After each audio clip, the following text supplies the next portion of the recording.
శుక్లాంబరధరం విష్ణుం శశివర్ణం చతుర్భుజం ప్రసన్నవదనం ధ్యాయేత్ సర్వవిఘ్నోపశాంతయే. యస్యద్విరదవక్త్రాద్యాః పారిషద్యాః పరశ్యతం విఘ్నం నిఘ్నంతి సతతం విశ్వక్సేనం తమాశ్రయే. యా కుందేందుతుషారహారధవళా యా శుభ్రవస్త్రాన్వితా యా వీణావరదండమండితకరా యా శ్వేతపద్మాసనా యా బ్రహ్మాచ్యుతశంకరప్రభృతిభిర్దేవైः సదా పూజితా సా మాం పాతు సరస్వతీ భగవతి నిశ్శేషజాడ్యాపహ. కూజంతం రామ రామేతి మధురం మధురాక్షరం ఆరుష్య కవితాశాఖాం వందే వాల్మీకికోకిలం. వేదవేద్యే పరే పుంసి జాతే దశరథాత్మజే వేదః ప్రాచేతసాదాసీత్ సాక్షాద్ రామాయణాత్మనా. ఆపదామపహర్తారం దాతారం సర్వసంపదాం లోకాభిరామం శ్రీరామం భూయో భూయో నమామ్యహం. శ్రీరామాయ నమః. వాల్మీకి మహర్షి రచించిన శ్రీమద్ రామాయణంలో సుందరకాండలో మొదటి సర్గ. సుందరకాండ ప్రారంభించే ముందు రామాయణం గురించి సుందరకాండ గురించి 4 మాటలు చెప్పుకోవాలి. రామాయణం రాముడి చరిత్ర, అంటే రాముడి జీవిత కథ. ఇది ఎవరూ కల్పించిన కథ కాదు, యథార్థంగా జరిగిన కథ. ఈ కథను లోకానికి తెలియచేయమని బ్రహ్మదేవుడు వాల్మీకి మహర్షిని ఆదేశించాడు. మచ్ఛందాదేవతే బ్రహ్మన్ ప్రవృత్తేయం సరస్వతీ రామస్య చరితం సర్వం కురుత్వం ఋషిసత్తమా. బ్రహ్మర్షి, నా సంకల్పం వల్లనే సరస్వతి నీ నాలుక మీద నిలిచి ప్రపంచంలో మొట్టమొదటి శ్లోకాన్ని పలికించింది. ఆ విధమైన శ్లోకాలలోనే రాముడి చరిత్ర సర్వము కావ్యంగా రూపొందించు. ఇలా ఆదేశించాక ఆ చరిత్ర యావత్తూ వాల్మీకి తెలియడానికి ఒక విశేషమైన వరం ఇచ్చాడు. రహస్యంచ ప్రకాశంచ యద్వృత్తం తస్య ధీమతః రామస్య సహ సౌమిత్రేః రాక్షసానాంచ సర్వశః వైదేహ్యాశ్చాపి యద్వృత్తం ప్రకాశం యదివారహః తచ్చాప్యవిదితం సర్వం విదితం తే భవిష్యతి. సీతారామ లక్ష్మణులు, తదితరులు, రాక్షసులు వీరందరితో జరిగిన సంఘటనలు కొన్ని ఇంతకుముందే నీకు తెలుసు. ఇంతవరకు నీకు తెలియనివి కూడా ఇకపైన కళ్ళకు కట్టినట్టు స్పష్టంగా కనబడతాయి. అంతేకాదు, 10 మంది ఎదురుగా జరిగినవి, ఎవరూ లేని ఏకాంతంలో జరిగినవి కూడా తలుచుకున్నంత మాత్రం చేత నీకు స్పష్టంగా కనపడతాయి. నతే వాగనృతా కావ్యే కాచిదత్ర భవిష్యతి కురు రామ కథాం పుణ్యాం శ్లోకబద్ధాం మనోహరాం. నీ నోటి వెంట అసత్యం రాదు. నువ్వు రచించే శ్లోకాలలో ఒక్క మాట కూడా వాస్తవానికి భిన్నంగా ఉండదు. ఆ విధమైన రచనాశక్తిని నీకు అనుగ్రహిస్తున్నాను.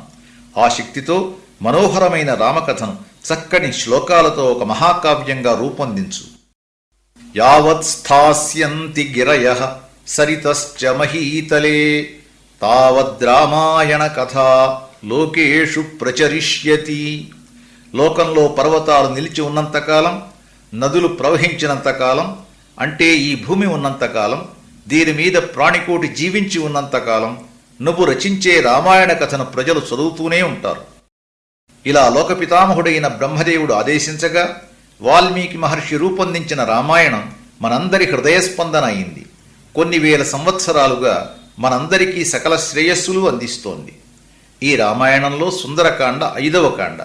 మొదటి కాండ బాలకాండ, 2వది అయోధ్యాకాండ, 3వది అరణ్యకాండ, 4వది కిష్కింధాకాండ, 5వది సుందరకాండ.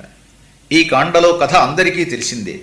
హనుమంతుడు సముద్రాన్ని దాటి లంకకు వెడతాడు.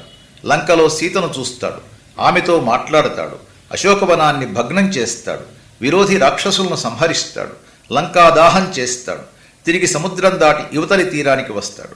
రామచంద్రుడితో నియతాం అక్షతాం దేవీం, పతివ్రతా నియమాన్ని పాటిస్తూ క్షేమంగా ఉన్న సీతను చూచాను అని చెప్తాడు. స్థూలంగా ఇది కథ. వివరంగా కథలోకి వెడితే ఎన్నో అద్భుతమైన విషయాలు తెలుస్తాయి. వాల్మీకి మహర్షి వాచ్యంగా అంటే ఉన్నదన్నట్టుగా చెప్తూ కొన్ని చోట్ల, సూచనలతో కవిత్వ రీతులతో కొన్ని చోట్ల మానవ జీవన సౌందర్యాన్ని ఈ కాండలో ఆవిష్కరిస్తారు. సుందరకాండ ముఖ్యంగా యువతను ఉద్దేశించింది. నేటి కాలపు యువతీ యువకులకు జీవితంలో ఉన్నత లక్ష్యాలు ఎలా నిర్ణయించుకోవాలో నేర్పుతారు. ఆ లక్ష్యాలను ఎలా సాధించుకోవాలో చెప్తారు. ఆధునిక కాలంలో అత్యంత విశ్వసనీయమైన విజయ రహస్యాలు ఉపదేశిస్తారు. యువతీ యువకులంటే టీనేజర్స్ అని మాత్రమే కాదు, మనిషిలో మానసికంగా చైతన్యం ఉన్నంతసేపు, శరీరంలో శక్తి ఉన్నంతసేపు ప్రతివారు యువకులే. ఆ విధంగా సుందరకాండ ఆధ్యాత్మికమైనది, ఆధునికమైనది, పుణ్యప్రదమైనది, విజయానికి సాధనమైనది, శ్రేయోదాయకమైనది. అంతేకాదు నెగిటివ్ ఇమోషన్స్, నెగిటివ్ ఆలోచనలు మన మనస్సుని ఆక్రమించి మన ఉత్సాహాన్ని ఆవిరి చేసేయడానికి ఎలా ప్రయత్నిస్తాయో ఉదాహరణలతో చెప్తారు. వాటి నుంచి ఎలా బయటపడాలో నేర్పుతారు. పాజిటివ్ మైండ్ సెట్ ఎలా డెవలప్ చేసుకోవాలో శిక్షణ ఇస్తారు. ఈ అవగాహనతో సుందరకాండం తెలుసుకుంటే ఆధ్యాత్మిక ప్రయోజనమే కాకుండా ఆధిభౌతిక ప్రయోజనం కూడా సిద్ధిస్తుంది. ఈ పూర్వరంగంతో సుందరకాండలోకి పెడదాం. తతో రావణ నీతాయా సీతాయా శత్రుకర్షణః ఈయేష పదమన్వేష్టం చారణాచరితే పథి అనే శ్లోకంతో సుందరకాండ మొదలవుతుంది. సుందరకాండలో మొత్తం 68 సర్గలున్నాయి. ఈ 68 సర్గల్లోనూ మొదటి సర్గ అతి పెద్దది. ఇందులో 200 శ్లోకాల పైన ఉన్నాయి. సుందరకాండలో మొదటి శ్లోకాన్ని మరొక్కసారి అనుకుందాం. తతో రావణ నీతాయా సీతాయా శత్రుకర్షణః ఈయేష పదమన్వేష్టం చారణాచరితే పథి. తతః ఆ తరువాత, దేని తరువాత?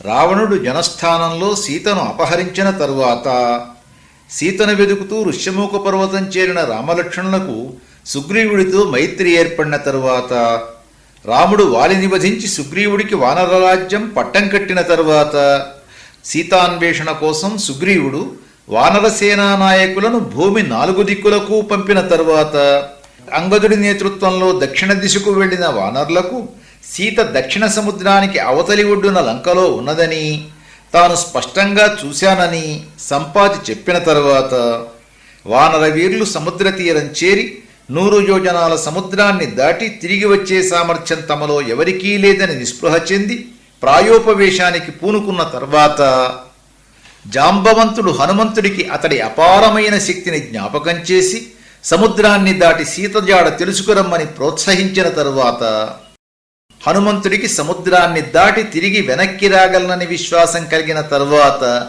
ఇన్ని జరిగిన తరువాత లంకకు చేరి సీతజాడ కనుగొనే బాధ్యత తన మీదనే ఉందని, అపారమైన మహాసముద్రాన్ని దాటితే కాని లంకకు చేరలేమని, ఆ సముద్రాన్ని దాటడానికి నిరాధారమైన ఆకాశ మార్గం తప్పితే వేరొక మార్గం లేదని, అది ఉత్తర తీరం నుంచి దక్షిణ తీరానికి ఒకే ఒక్క దుమికి వెళ్ళగలిగితేనే సాధ్యమని హనుమంతుడికి స్పష్టమైంది. హనుమంతుడు ఏమీ సంకోచించలేదు. ఆ మార్గంలోనే లంకకు వెళ్లాలని నిశ్చయించుకున్నాడు. దుష్కరం నిష్ప్రతిద్వంద్వం చికీర్షన్ కర్మవానరః. వానరుడు సాటిలేని దుష్కర కర్మ చెయ్యాలని సంకల్పించాడు అని ఒక గొప్ప కవిగా చెప్పారు. అయితే ఆ సంకల్పమే దుష్కర కర్మ? అవును, అదే దుష్కర కర్మ. అది ఎలాగో కూడా వాల్మీకి మహర్షి మనకు చెప్పారు. వృద్ధుడైపోయిన సంపాతి సముద్రం వెడల్పు 100 యోజనాలని చెప్పాడే కాని వాస్తవానికి ఆ వెడల్పెంతో వానరులెవ్వరికీ తెలియదు. సాటిలేని మేటివీరులు, లోకవిఖ్యాతిగాంచిన బలశాలులు, స్వేచ్ఛగా ఆకాశ సంచారం చేయగల సమర్థులు అందరూ ఆ సముద్రాన్ని దాటి వెళ్లి వెనక్కి రావడం తమకు శక్తికి మించిన పని అని తేల్చి చెప్పేశారు. ఆ పని హనుమంతుడు చేయవలసి వచ్చింది. అప్పుడు భావావేశానికి గాని భయానికి గాని మనస్సులో ఏమాత్రం చోటివ్వకుండా, సంశయాలు సందేహాలు ఆలోచనకు అవరోధం కానివ్వకుండా, కేవలం కార్యసాధన మార్గం మీదనే బుద్ధిని కేంద్రీకరించి ఆత్మవిశ్వాసంతో హనుమంతుడు ఆ పనికి పూనుకున్నాడు. ఆ స్థితిని సాధించిన వారు బుద్ధిమతాం వరిష్ఠులవుతారు. ఏ పనిలోనైనా విజేతలవుతారు. మనస్సును బుద్ధిని ఆ స్థితిలో పెట్టుకోవడమే ఆ వాయునందనుడు చేసిన గొప్ప దుష్కర కర్మ. అలా సంకల్పం చేసి తన సహచరుల నుంచి దూరంగా వచ్చాడు. అథ వైడూర్యవర్ణేషు శాద్వలేషు మహాబలః ధీరః సలిలకల్పేషు విచచార యథా సుఖం. సముద్రానికి దాని తీరంలో ఉన్న మహేంద్ర పర్వతానికి మధ్యనున్న వనంలో పచ్చగా ఒత్తుగా పచ్చిక ఉన్న చోటికి వచ్చాడు. ఆ పచ్చిక గాలికి ఊగుతుంటే నీటిలో కెరటాలు కదులుతూ ఉన్నట్లుంది. హనుమంతుడు శిరస్సు పైకెత్తి మెడ చాచి దేనినీ లెక్క చేయని వృషభరాజుల ఆ పచ్చికలో అటూ ఇటూ నడవడం మొదలుపెట్టాడు. నడుస్తూనే శరీరము వేగము పెంచాడు. అలా శరీరాన్ని పెంచి ఎంత ఎత్తుకు ఎదుగుతున్నాడో మనకు సూచిస్తున్నారు. అలా పెంచుతుంటే మహావృక్షాల కొమ్మలు ముందుగా ఆయన తల కంటే ఎక్కువ ఎత్తులో ఉన్నాయి. తరువాత ఆయన తలకు తగిలేలా అయ్యాయి. ఆయన మరింత ఎత్తయ్యాక అవి ఆయన వక్షానికి తగిలాయి. అప్పటికి ఆయన వేగం కూడా పెరగడం వల్ల ఆయన వక్షానికి తగులుతున్న చెట్ల కొమ్మలు ఫెళఫెళలాడుతూ విరిగిపోయాయి. మరింత ఎత్తు పెరిగేసరికి ఆ మహారణ్యం మొత్తం ఒక చిన్న కొలనులాగా ఉంటే అందులో హనుమంతుడు తక్కువ లోతైన కొలంలో ఉన్న ఎత్తైన ఏనుగులాగా కనిపించాడు. సూర్యుడికి, ఇంద్రుడికి, బ్రహ్మదేవుడికి, తన తండ్రి వాయుదేవుడికి అంజలి ఘటించి నమస్కరించాడు. ఆ తరువాత తూర్పుగా తిరిగి చేతులు జోడించి తన తండ్రి వాయుదేవుణ్ణి మనసారా ధ్యానించాడు. దక్షిణ దిశకు వెళ్ళడానికి శరీరాన్ని మరింత పెంచాడు. అలా హనుమంతుడు శరీరాన్ని పెంచుతుంటే మిగిలిన వానరవీరులు ఆయననే చూస్తూ ఉన్నారు.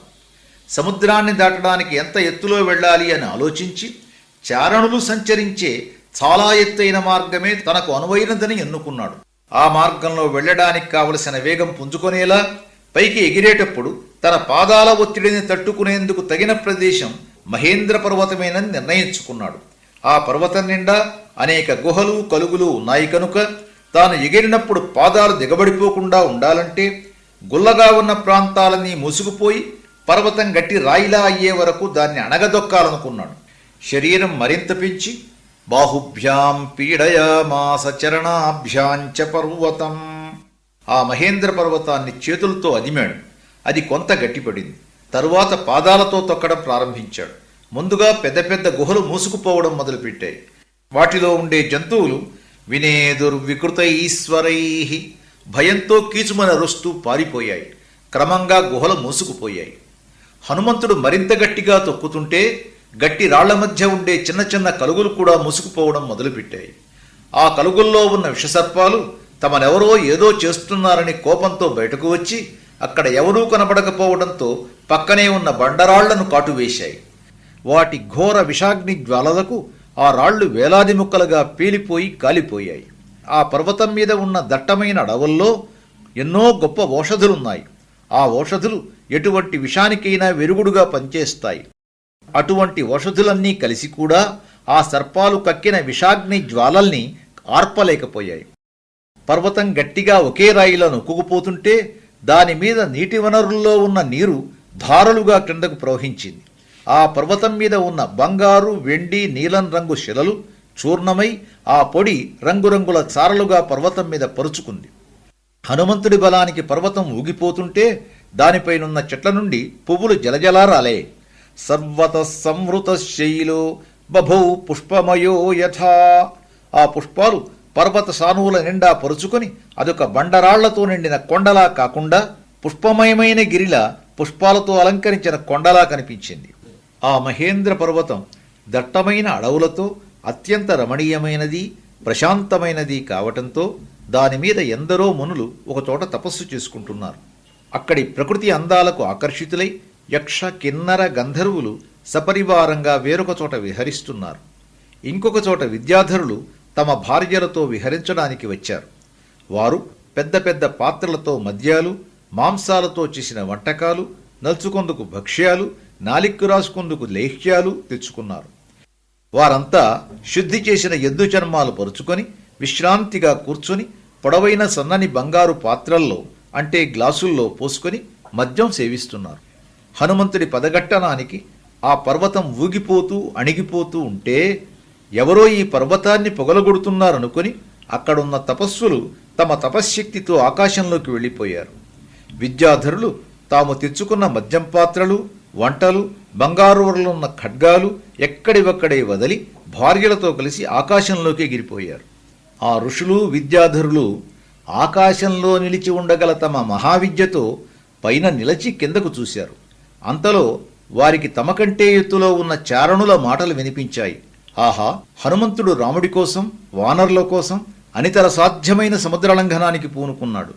పర్వతమంతగా శరీరాన్ని పెంచి ఈ మహాబలవంతుడు అమిత వేగంతో బయలుదేరి సముద్రం దాటబోతున్నాడు.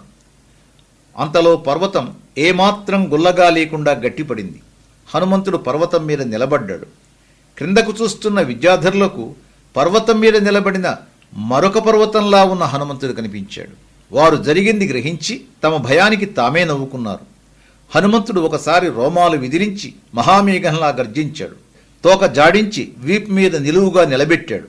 బలిష్టమైన బాహువులు బిగబట్టి నడుము సన్నంగా ఉండేలా కడుపును లోపలికి లాగి కాళ్లు మడిచి ఎగరడానికి సిద్ధమయ్యాడు. ఊపిరి బిగబట్టి తాను వెళ్లవలసిన మార్గం చూశాడు. తమ సహచర వానర వీరులు అందరికీ వినబడేలా ఇలా ప్రకటించాడు. యథా రాఘవ నిర్ముక్త శరశ్వసన విక్రమ గచ్చేత్ తద్వద్గమిష్యామి లంకాం రావణపాలితాం. నేను రామబాణంలా వాయువేగంతో నేరుగా లంకకు వెళ్లి సీతను వెదుకుతాను. ఆ లంకలో సీత కనబడకపోతే అనేనైవ హి వేగేన గమిష్యామి సురాలయం. అదే వేగంతో నేరుగా స్వర్గానికి వెళ్లి వెదుకుతాను. యదివా త్రిదివే సీతాం నద్రక్ష్యామ్యకృతశ్రమః బద్ధ్వా రాక్షసరాజానం ఆనయిష్యామి రావణం. అక్కడా సీత కనబడకపోతే ఏమాత్రం శ్రమ చెందకుండా తిరిగి లంకకు వచ్చి రావణుణ్ణి బంధించి తీసుకువస్తాను. అన్ని విధాలా ప్రయత్నించి స్వామి కార్యం సాధించి సీతను తీసుకునే వెనక్కి వస్తాను. ఎంత ప్రయత్నించినా సీత కనబడకపోతే ఆమెను అపహరించిన రావణుడొక్కడినే కాదు, రావణుడితో సహా లంకనంతనీ పెళ్లగించి తీసుకువస్తాను. ఆ మాటలు చెప్పి మనస్సు నుంచి ఇతర ఆలోచనలన్నీ తొలగించి రివ్వున గాలిలోకి ఎగిరాడు. ఆ సమయంలో సుపర్ణమివచాత్మానం మేనేస కపికుంజరః. ఆ వానరశ్రేష్ఠుడు వాయుమార్గంలో ప్రయాణించడంలో తను గరుత్మంతుడంతటి వాడినని భావించి ఆ మహాసముద్రాన్ని అవలీలగా దాటగలనని పరిపూర్ణమైన ఆత్మవిశ్వాసంతో ఉన్నాడు. ఆయన తొడల వేగానికి కదిలిన గాలి పర్వతం మీద ఉన్న వృక్షాల కొమ్మలను వెనక్కి ముడిచి వృక్షాలను వేళ్లతో సహా పెళ్లగించి భూమి నుంచి పైకి లేచేలా చేసింది. ఊరువేగోత్థితా వృక్షాః ముహూర్తం కపిమన్వయుః ప్రస్థితం దీర్ఘమధ్వానం స్వబంధుమివ బాంధవాః. అందులో కొన్ని బరువైన చెట్లు బంధువులను సాగనంపే వారిలా కొంత దూరం వెళ్లి సముద్రంలో పడిపోయాయి. తమూరువేగోన్మథితాః సాలాశ్చాన్యేన గోత్తమాః అనుజగ్ముర్హనూమంతం సైన్యాయివ మహీపతిం. మరికొన్ని తేలికైన చెట్లు రాజును అనుసరించే సైన్యంలా చాలా దూరం వెళ్ళాయి. ఆ గాలివేగాన్ని వాల్మీకి మహర్షి ఇంకా ఇలా వర్ణిస్తున్నారు. అంతకుముందు హనుమంతుడు పర్వతాన్ని అణిచివేస్తూ ఉంటే చెట్లకున్న పువ్వులు రాలిపడ్డాయి. తొడిమలు బలంగా ఉన్న పుష్పాలు ఇంకా చెట్ల మీదనే ఉన్నాయి. హనుమంతుడి తొడల వేగానికి చుట్టుపక్కల ఉన్న గాలి తుఫాను గాలిలా లేచింది. ఆ గాలి వేగానికి తొడిమలు బలంగా ఉన్న పుష్పాలు మొగ్గలు కూడా తొడిమలను తెంపుకొని చెట్ల నుంచి విడివడిపోయాయి. అందులో కొన్ని హనుమంతుడి శరీరానికి అతుక్కొని ఎండలో మెరుస్తుంటే ఆ వానరశ్రేష్ఠుడు మెణుగురు పురుగులతో నిండిన పర్వతం గాలిలోకి లేచి ఎగురుతోందా అనిపించాడు. మరికొన్ని పుష్పాలు చల్లాచెదురుగా సముద్రంలో పడగా నీలం రంగులో ఉండే ఆ సముద్రం నక్షత్రాలతో కూడిన నీలాకాశంలా వింత శోభ సంతరించుకుంది. పర్వతం నుంచి బయలుదేరిన హనుమంతుడు పిబన్నివ బభౌ చాపి సోర్మిమాలం మహార్ణవం. సముద్రం మీద నుంచి చూసేవారికి సముద్రాన్ని తాగేస్తున్నాడా అనిపించాడు. పిపాసురివచ ఆకాశం ప్రభభౌ సమహాకపిః. ఆకాశంలో నిలిచి చూచేవారికి ఆకాశాన్ని తాగేస్తున్నాడా అనిపించాడు. అంటే హనుమంతుడు సముద్రంతోనూ ఆకాశంతోనూ సమానమైన కోణం చేస్తూ గాలిలోకి ఎగిరాడు. ఆయన నేత్రాలు పర్వతం మీద ఉన్న రెండు నెగళ్లులా ఉన్నాయి. పచ్చగా గుండ్రంగా ఉన్న ఆ కళ్ళు సూర్యచంద్రులు ఇద్దరూ ఒకేసారి ఉదయించారా అన్నట్లున్నాయి. ఎర్రటి నోరు ఎర్రటి ముక్కుతో ఆకాశ వీధిలో ఉన్న ఆ మహాకవి ముఖం సంధ్యాసమయంలో సూర్యబింబంలా ఉంది. తోకను వీపు మీద చక్రాకారంలో నిలిపి వెడుతున్న ఆ వీరుడు గూడుకట్టిన సూర్యుడిలా ఉన్నాడు. ఆయన వేగానికి బాహుమూలాల నుంచి వెలువడుతున్న గాలి చేస్తున్న ధ్వని గొప్ప మేఘగర్జనలా ఉంది. ఆయన వేగానికి సముద్రంలో కెరటాలు కొండంత ఎత్తు లేచాయి. కెరటాల మధ్య ఏర్పడ్డ ద్రోణిలో ఉన్న పెద్ద పెద్ద జలచరాలన్నీ స్పష్టంగా కనబడ్డాయి. హనుమంతుడి నీడ సముద్రంలో 10 యోజనాల వెడల్పు 30 యోజనాల పొడవు ఉంది. హనుమంతుడు ఆ సమయంలో 10 యోజనాల పొడవు లేడని తరువాత సురస ఉదంతంలో చెప్తారు. ఉదయం నీడ వస్తువు కంటే చాలా పెద్దదిగా ఉంటుంది కనుక ఆయన నీడ ఆయన కంటే చాలా పెద్దదిగా ఉంది. మేఘాల మధ్య నుంచి దూసుకుపోతున్న హనుమంతుడు మబ్బులతో దోబూచులాడుతున్న చంద్రుళ్లా ఉన్నాడు. అతడి శక్తిని, పరాక్రమాన్ని దేవగంధర్వులు, నాగులు, యక్షులు, రాక్షసులు ప్రశంసించారు. హనుమంతుడి ప్రయత్నాన్ని చూసి సముద్రుడు సంతోషించాడు. తనను దాటడానికి ఆకాశ మార్గంలో వెడుతున్న హనుమంతుడికి కొంత సహకరించి ఇక్ష్వాకు వంశం పట్ల తనకున్న గౌరవాన్ని తెలియజేయాలని భావించాడు. ఇక్ష్వాకు వంశీయుడైన సగరుడి వల్ల వృద్ధి చెంది నేను సాగరమయ్యాను. ఆ ఇక్ష్వాకు వంశీయుడైన రాముడి పని మీద ఈ వానరవీరుడు నన్ను దాటి లంకకు వెడుతున్నాడు. ఇంత విశాలమైన సముద్రాన్ని ఒక్క దుముకులో దాటాలనుకుంటున్నాడు. అది చాలా శ్రమతో కూడిన పని. ఇతను మధ్యలో కొంతసేపు విశ్రమించితే మిగిలిన సముద్రాన్ని శ్రమ లేకుండా దాటగలడు అనుకున్నాడు. తనలో దాగి ఉన్న మైనాకమనే పర్వతంతో ఇలా అన్నాడు: పర్వతరాజా, పాతాళం నుంచి అసురులు పైకి రాకుండా ఇక్కడ అడ్డంగా ఉండమని నిన్ను దేవేంద్రుడు ఆదేశించాడు. అసురులు పైకి రావడానికి ప్రయత్నించినప్పుడు అతి విశాలమైన పాతాళ ద్వారాన్ని మొత్తం మూసేసి అడ్డుకుంటున్నావు. నీకు అడ్డంగానూ నిలువుగాను పైకి కిందకి పెరిగే శక్తి ఉంది. ఆ శక్తి సార్థకమయ్యే తరుణం వచ్చింది. ఇక్ష్వాకు వంశీయులు నాకు నీకు కూడా పరమ పూజ్యులు. ఆ వంశంలో పుట్టిన రాముడి పని మీద హనుమంతుడు సముద్రాన్ని లంఘించడానికి పూనుకున్నాడు. అందువలన అతడు మనకు గౌరవించవలసిన అతిథి. అతడిప్పుడు నీ మీదుగా వస్తున్నాడు. అతడు నీ శిఖరం మీద విశ్రమించడానికి వీలుగా నువ్వు నీటిలో నుంచి పైకి ఎదిగి అతడికి విశ్రాంతి స్థానంగా నిలవాలి. నీ మీద కొంత విశ్రాంతి తీసుకుని ఆ మహావీరుడు మిగిలిన సముద్రాన్ని సులువుగా దాటగలడు. రాముడి ఆనృశంస్యాన్ని అంటే సాధుత్వాన్ని, సీత వివాసనాన్ని, భర్తకు దూరమై అనుభవిస్తున్న కష్టాలను, సీతారాములను కలవడానికి ఈ వానరవీరుడు పడుతున్న శ్రమను దృష్టిలో ఉంచుకుని వెంటనే పైకిలే. కర్తవ్యమకృతం కార్యం సతాం మన్యుముదీరయేత్. చేయవలసింది చేయకపోతే సత్పురుషులకు కోపం వస్తుంది. మైనాకుడు వెంటనే ఉత్పపాత జలాత్తూర్ణం మహాద్రుమలతాయుత. తన మీద ఉన్న మహావృక్షాలతోనూ లతలతోనూ సముద్ర జలాన్ని చీల్చుకుని పైకి ఎదిగాడు. తడిసి ఉన్న బంగారు శిఖరాల మీద సూర్యకాంతి ప్రతిబింబించి అనేక మంది సూర్యులు ఏకకాలంలో ఉదయించినట్లు నిలిచాడు. తముత్థితమసంగేన హనుమాన్ అగ్రతస్థితం మధ్యే లవణతో యస్య విఘ్నోయమితి నిశ్చితః. ఏ కారణం లేకుండా హఠాత్తుగా తన మార్గానికి అడ్డంగా వచ్చి నిలిచిన ఆ పర్వతం రూపంలో ఏదో ఒక విఘ్నం ఎదురైందనుకున్నాడు. ఒక్క క్షణం ఆలస్యం చేయకుండా ఉరసా పాతయామాస జీమూతమివ మారుతః. వక్షస్థలంతో దాన్ని ఢీకొని వాయువు మేఘాన్ని పడగొట్టినట్టు పడగొట్టాడు. హనుమంతుడి వేగం చూసి మైనాకుడు సంతోషించాడు.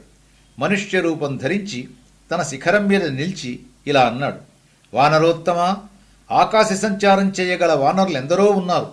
వారందరిలో నువ్వే శ్రేష్ఠుడివి. అనితర సాధ్యమైన పనికి పూనుకున్నావు. నా శిఖరం మీద క్షణకాలం విశ్రమించు. రఘువంశంలో పుట్టిన రాజుల్లో సగరుడి కుమారులు భూమిని పాతాళం వరకు తవ్వి సముద్రాన్ని వృద్ధి పొందించి సముద్రుడికి ఎంతో ఉపకారం చేశారు. వారికి ప్రత్యుపకారం చేసే అవకాశం సముద్రుడికి ఇంతవరకు దొరకలేదు. ఆ వంశంలో పుట్టిన రాముడి కోసం ఇప్పుడు నువ్వు సముద్రాన్ని దాటుతున్నావు. కృతేచ ప్రతికర్తవ్యం ఏష ధర్మ సనాతనః. ఉపకారం చేసిన వాడికి అవకాశం దొరకగానే ప్రత్యుపకారం చెయ్యాలి. ఇది అతి ప్రాచీనమైన ధర్మం. ఆ ధర్మాన్ని అనుసరించి ఈ సముద్రుడు నీకు సహాయం చేయడం ద్వారా రఘువంశరాజులకు ప్రత్యుపకారం చెయ్యాలనుకుంటున్నాడు. 100 యోజనాల సముద్రాన్ని ఆధారం లేని ఆకాశ మార్గంలో దాటడం చాలా కష్టమైన పని. మధ్యలో కొంత విశ్రాంతి తీసుకుంటే శ్రమ తగ్గుతుంది. అందుకోసం నీకు విశ్రాంతి స్థానంగా నిలవమని నన్ను కోరాడు. అంతేకాదు, నీతో నాకు ఒక సంబంధం ఉంది. అది ముల్లోకాలకు తెలుసు. పూర్వం కృతయుగంలో పర్వతాలకు రెక్కలుండేవి. ఆ రెక్కల సాయంతో మహాపర్వతాలు వాయువేగంతో ఎగురుతూ తమకు తోచిన చోట వాలుతుంటే అవి ఎక్కడ మీదపడి ప్రాణాలు తీస్తాయో అని భయంతో ప్రాణులన్నీ తమను కాపాడమని ఇంద్రుణ్ణి కోరాయి. ఇంద్రుడు వజ్రాయుధంతో అనేక వేల పర్వతాల రెక్కలు ఖండించాడు. నా రెక్కలు నరికేందుకు వస్తుంటే నీ తండ్రి వాయుదేవుడు నన్ను మోసుకుపోయి ఈ సముద్రంలో పడేసి నా రెక్కలు కాపాడాడు. అందువల్ల వాయుదేవుడు నాకు పూజనీయుడు. అతడి పుత్రుడివైన నీకు ఆతిథ్యం ఇచ్చి సత్కరించడం నా ధర్మం. ధర్మం తెలిసినవాడు అతి సామాన్యుడు అతిథిగా వచ్చినా గౌరవించాలి. నీ వంటి మహాపురుషుడు అతిథిగా వస్తే వేరే చెప్పాలా? నువ్వు వాయుదేవుడి కుమారుడివి, వేగంలో నీ తండ్రితో సమానుడివి. పూజితే త్వయి ధర్మజ్ఞ పూజాం ప్రాప్నోతి మారుతః. నిన్ను పూజిస్తే నన్ను రక్షించిన నీ తండ్రి వాయుదేవుణ్ణి పూజించినట్లే. నా సానువుల మీద రుచికరమైన కందమూల ఫలాలున్నాయి. వాటిని తృప్తిగా తిని కొంతసేపు విశ్రమించి వెళ్ళు. సముద్రుడికి నాకు నీతో ఉన్న స్నేహాన్ని గౌరవించి నా ఆతిథ్యం స్వీకరించు. నాకు సముద్రుడికి సంతోషం కలిగించు. హనుమంతుడు ఆగకుండానే సమాధానం చెప్పాడు. ప్రీతోస్మి కృతమాతిథ్యం. నువ్వు ఆతిథ్యం ఇచ్చినట్లే సంతోషిస్తున్నాను. మన్యురేషోపనీయతాం. ఆగలేదని కోపగించకు. త్వరతే కార్యకాలో మే. చేయవలసిన పని ముఖ్యమైనది, ఆలస్యం చేయడానికి వీల్లేనిది. అహశ్చాప్యతివర్తతే. పగలు గడిచిపోతోంది, ఆగడానికి వీల్లేదు. అంతేకాకుండా ప్రతిజ్ఞాచమయా దత్త నస్థాతవ్యమిహాంతరే. రామబాణంలా ఎక్కడా ఆగకుండా వెడతానని మిత్రుల ఎదుట ప్రతిజ్ఞ చేశాను. అందువలన కూడా ఆగలేను. మైనాకుడిని స్నేహపూర్వకంగా స్పృశించి ముందుకు సాగాడు. సముద్రుడు మైనాకుడు హనుమంతుణ్ణి గౌరవభావంతో చూచి ఆశీర్వదించారు. హనుమంతుడు మైనాక పర్వతాన్ని వదిలి మరింత ఎత్తుకు వెళ్లి తన ప్రయాణం కొనసాగించాడు. తద్వితీయం హనుమతో దృష్ట్వా కర్మ సుదుష్కరం ప్రశశంసుస్సురాః సర్వే సిద్ధాశ్చ పరమర్షయః. ఇది హనుమంతుడు చేసిన రెండవ దుష్కర కర్మ. దీన్ని చూచి దేవతలు, సిద్ధులు, మహర్షులు పవనతనయుణ్ణి ప్రశంసించారు. ఆకాశ మార్గానికి అడ్డంగా నిలిచిన పర్వతాన్ని చూచి మనస్సు చెదరక, ఏమీ బెదరక కొండంత గుండె బలంతో దాన్ని ఢీకొని పడగొట్టడం రెండవ దుష్కర కర్మ. మైనాకుడు చేసిన పనికి దేవేంద్రుడు సంతోషించాడు. మైనాక, రఘురాముడి పని మీద వెడుతున్న హనుమంతుడికి సహాయం చెయ్యాలనుకున్నావు. నీ సంకల్పానికి చాలా సంతోషించాను. నీకు అభయం ఇస్తున్నాను. నీకు ఇష్టమైన చోటికి వెళ్ళి సుఖంగా ఉండు అని వరమిచ్చాడు. హనుమంతుడు చాలా మేర సముద్రాన్ని దాటాడు. అతన్ని చూచి దేవతలు, గంధర్వులు, సిద్ధులు, ఋషులు నాగమాత సురసతో ఇలా అన్నారు. ఆకాశమార్గంలో సముద్రాన్ని దాటుతున్న ఈ వానరవీరుడు వాయునందనుడు. ఇతడి పేరు హనుమంతుడు. ఇతడి బలపరాక్రమాలు తెలిసాయి. ఇతన్ని మరింత పరిశీలించాలనుకుంటున్నాం. ఇతడి బుద్ధిబలం ఎటువంటిది? భుజబలంతో దాటలేని ఆపద ఎదురైనప్పుడు దాన్ని బుద్ధిబలంతో అధిగమించగలడా లేదా అని తెలుసుకోవాలనుకుంటున్నాం. నువ్వు పర్వతమంత ఆకారంతో రాక్షసరూపం ధరించి పచ్చటి కళ్లతోనూ పెద్ద కోరలతోనూ ఆకాశమంత నోటితోనూ ఇతన్ని అడ్డగించు. త్వాం విజేష్యత్యుపాయేన. నిన్ను ఉపాయంతో జయిస్తాడా లేక నీ భయంకర రూపం చూసి విషాదం వా గమిష్యతి, దిగులు పడిపోతాడా అని చూడాలనుకుంటున్నాను. వెంటనే సురస భయంకరమైన రూపం ధరించి హనుమంతుడి మార్గానికి అడ్డంగా నిలిచి ఇలా అంది. వానరోత్తమ, దేవతలు నిన్ను నాకు ఆహారంగా పంపారు. నిన్ను తినేస్తాను. ప్రవిషేదం మమాననం. నా నోట్లో ప్రవేశించు. హనుమంతుడు బెదరలేదు, ఆందోళన పడలేదు. మైనాకుడిని తోసినట్టు ఆమెను పడదోసే ప్రయత్నం చేయలేదు. ప్రసన్న వదనంతో అంజలి ఘటించి వినయంగా సమాధానం చెప్పాడు. తల్లి, దశరథ మహారాజు జ్యేష్ఠపుత్రుడు రాముడు. అతడు భార్య సీతతోనూ తమ్ముడు లక్ష్మణుడితోనూ దండకారణ్యంలో ప్రవేశించాడు. అతడికి రాక్షసులతో శత్రుత్వం ఏర్పడింది. రామలక్ష్మణులు లేని సమయంలో సీతను రావణుడు అపహరించాడు. రాముడి ఆజ్ఞ పాలించి నేను సీత వద్దకు దూతగా వెడుతున్నాను. నువ్వు రాముడి రాజ్యంలోనే ఉన్నావు. అతడికి సహాయం చెయ్యడం నీకు కర్తవ్యమే. అందువల్ల నాకు అడ్డురాకు. అయినా రాముడికి సహాయం చేయడం నీకిష్టం లేకపోతే నేను సీతను చూసి ఆమె క్షేమ సమాచారం రాముడికి తెలిపి ఆ పైన స్వయంగా వచ్చి నీ నోట్లో ప్రవేశిస్తాను. ఆడిన మాట తప్పనని ప్రతిజ్ఞ చేస్తున్నాను. నేను వెళ్లేందుకు అనుమతించు. దానికి సురస ఇలా అంది. అబ్రవీన్నాతివర్తేత కశ్చిదేశవరో మమ. ఎవరూ నన్ను దాటిపోలేరు. ఇది నాకు పూర్వం బ్రహ్మ ఇచ్చిన వరం. ప్రవిశ్య వదనం మేద్య గంతవ్యం వానరోత్తమ. నువ్వు నా నోట్లో ప్రవేశించే వెళ్ళాలి అంటూ నోరు తెరిచి హనుమంతుడి మార్గానికి అడ్డంగా నిలబడింది. హనుమంతుడు కంగారు పడడం లేదని గమనించి కూడా ఆమె చంపుతానని గాని మింగుతానని గాని అనలేదు. నా నోట్లో ప్రవేశించి ఆ పైన నీ దారిన నువ్వు వెళ్ళు అంది. ఆ కపివరుడికి ఆమె మాటలు అర్థమవుతున్నాయి. హనుమంతుడికి కోపం వచ్చింది. నేను ప్రవేశించాలంటే నీ నోరు చాలదు, ఎంత పెద్దగా నోరు తెరవగలవో తెరు అంటూనే 10 యోజనాలు పొడవు 10 యోజనాల వెడల్పు ఉండేలా శరీరాన్ని పెంచాడు. సురస నోటిని 20 యోజనాలు చేసింది. హనుమ 30 యోజనాలు అయ్యాడు. సురస నోరు 40 యోజనాలు చేసింది. హనుమ 50 యోజనాలు అయ్యాడు. సురస నోరు 60 యోజనాలు చేసింది. హనుమ 70 యోజనాలు అయ్యాడు. సురస నోరు 80 యోజనాలు చేసింది. హనుమ 90 యోజనాల పొడవు అయ్యాడు. సురస నోరు ఇంకా చాపబోతుంటే హనుమ ఆమె నోటిని చూచి సుసంక్షిప్యాత్మనః కాయం బభూవ అంగుష్ఠమాత్రకః, తన శరీరాన్ని బొటనవేలంత చేసి మహావేగంతో నోటిలోకి ప్రవేశించి వెంటనే బయటకు వచ్చి ఆకాశంలో నిలబడి ఇలా అన్నాడు. ప్రవిష్టోస్మిహితే వక్త్రం దాక్షాయణి నమోస్తుతే. తల్లి దాక్షాయణి, నువ్వు రాక్షసివి కాదని, దక్షపుత్రిక దాక్షాయణివని నాకు తెలుసు. నీకు నమస్కారం. నీ ఆదేశం పాటించాను. నీ నోట్లో ప్రవేశించాను. నీ వరం నిజమైంది. సీతాన్వేషణకు నన్ను అనుమతించు. సురస హనుమంతుడి తెలివికి వేగానికి సంతోషించి తన నిజస్వరూపం ధరించి, సౌమ్యుడా, సుఖంగా వెళ్ళిరా, నువ్వు రామకార్యం సాధిస్తావు. సమానయస్వ వైదేహీం రాఘవేణ మహాత్మనా. సాధ్వీ శిరోమణి సీతను మహాత్ముడైన రాముడితో చేర్చు అంది. ఇది హనుమంతుడు చేసిన 3వ దుష్కర కర్మ. వాయునందనుడి బుద్ధి కుశలతను చూచి దేవతలంతా బాగు బాగు అని ప్రశంసించారు. హనుమంతుడు ఆకాశంలో ఇంకా ఎత్తైన మార్గంలో ముందుకు సాగాడు. హనుమంతుడు వెడుతున్న ఎత్తైన మార్గం చాలా సందడిగా ఉంది. రకరకాల పక్షుల మృగాల ఆకృతులలో ఉన్న విమానాలు మహావేగంతో సంచరిస్తున్నాయి. అగ్నిగోళాలు ఢీకొని గొప్ప శబ్దాలు చేస్తున్నాయి. సూర్యచంద్రులు, ఇతర గ్రహాలు, నక్షత్రాలు అంతటా పరుచుకోవడంతో ఆకాశం శోభాయమానంగా ఉంది. అక్కడ దేవేంద్రుడి ఏనుగులు స్వేచ్ఛగా సంచరిస్తున్నాయి. వీరులైన విద్యాధరులు గుంపులు గుంపులుగా విహరిస్తున్నారు. ఒక్క మాటలో చెప్పాలంటే భూమి మీద ఎంతో ఎత్తులో రకరకాల అలంకారాలతో కట్టిన అందమైన చాందినిలా ఉంది ఆకాశం. ఆ మార్గంలో ఏదీ పట్టించుకోకుండా రెక్కలు లేని పర్వతంలా ముందుకు సాగిపోతున్న హనుమంతుడు అందరికీ కనిపించాడు. అలా వెడుతున్న ఆ మహావీరుణ్ణి సముద్రంలో నివసించే సింహిక అనే రాక్షసి చూచింది. ఆమెకు నీడను పట్టి జీవులను లాగి తినే శక్తి ఉంది.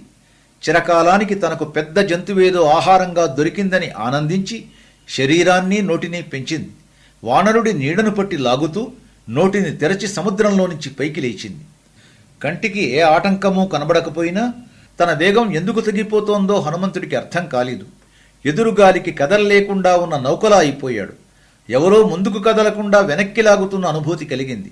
అటూ ఇటూ పైకి కిందకి చూశాడు. దదర్శ సమహత్సత్వం ఉత్థితం లవణాంభసి.